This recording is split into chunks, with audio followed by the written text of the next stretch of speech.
Il était une fois, dans une contrée pas si lointaine, Emma, une petite fille de 10 ans, et son beagle, Snoopy. Emma aimait regarder la télé et jouer aux jeux vidéo, accompagnée de son chien Snoopy, tout en grignotant des friandises. Sa maman, les voyant toujours confortablement installés dans le canapé, leur demandait souvent de prendre l'air pour jouer avec leurs copains. Mais la fillette et son chien inventaient toujours une excuse pour ne pas suivre son conseil. Lorsqu'un beau jour, Snoopy ne se sentit pas bien. Emma, inquiète par son état, posa sa manette pour comprendre ce qui n'allait pas. Elle le vit soudain tomber par terre, les 4 pattes en l'air. Emma cria pour alerter sa maman, qui accourut aussitôt. Affolées, elles décidèrent de l'emmener chez le vétérinaire. Et pas n'importe quel vétérinaire, le docteur Alain Rescousse, qui connaissait Snoopy depuis longtemps. En arrivant dans le cabinet, le docteur Rescousse emmena sans tarder le beagle pour essayer de le sauver. Après de longues minutes et de nombreux efforts, Snoopy se réveilla et put retrouver Emma. En voyant son chien sain et sauf, la fillette soulagée courut vers lui et lui fit un gros câlin.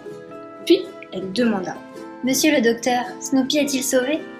« Pour l'instant oui, mais il reste très fragile, » répondit le docteur Rescousse. « Pourquoi est-il tombé comme ça ?» ?»« Emma, Snoopy n'est pas au meilleur de sa forme. Comme tu peux le voir, il est trop gros pour sa taille. Les beagles sont plus connus pour développer des problèmes d'obésité. Dis-moi Emma, Snoopy va-t-il souvent jouer avec ses copains ? » ?»« Non monsieur, Snoopy reste avec moi sur le canapé. » »« Tu sais Emma, il est important que Snoopy se dépense au moins 1 heure par jour pour éviter que cela ne se reproduise. » »« Mais que s'est-il passé, docteur ?» rétorqua Emma. Je vais t'expliquer. Tout ce que Snoopy mange est stocké par son corps sous forme de graisse dans des cellules spécialisées. Ces cellules sont appelées adipocytes. En temps normal, elles renvoient cette graisse vers le cœur et les muscles, notamment pour permettre à Snoopy de bouger. Mais dans le cas de ton chien, comme il ne se dépense pas suffisamment, la graisse n'est pas utilisée et s'accumule. Les petites cellules qui transportent cette graisse sont débordées et la laissent s'accumuler dans les vaisseaux. Les vaisseaux peuvent donc se retrouver bouchés et le sang qui est nécessaire à son organisme ne peut alors plus passer. C'est à cause de cela qu'il a fait une crise cardiaque. « Mais qu'est-ce que je peux faire pour aider Snoopy ?»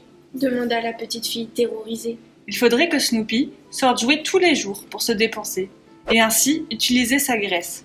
Cela diminuera les risques qu'il refasse à nouveau une crise cardiaque. Merci pour tout, docteur Alain Rescousse. Emma, sa maman et Snoopy, épuisés, rentrèrent chez eux et allèrent se coucher. Durant la nuit, Emma fit un horrible cauchemar, dans lequel elle se vit avec Snoopy grossir, encore et encore, et alla même jusqu'à s'imaginer faire, elle aussi, une crise cardiaque. Elle se réveilla en pleurs et courut vers le panier de Snoopy. Elle lui raconta alors son mauvais rêve. Et ce jour-là, Emma et Snoopy conclurent un pacte, celui de jouer avec leurs amis 1 heure par jour. La petite fille et son chien respectèrent cette décision. Tous les jours après l'école, ils retrouvaient leurs copains pour se dépenser tout en s'amusant. Mais bien sûr, ils continuaient tout de même leur activité préférée, celle de jouer aux jeux vidéo dans leur canapé. Et ils vécurent heureux et longtemps sans faire d'infarctus.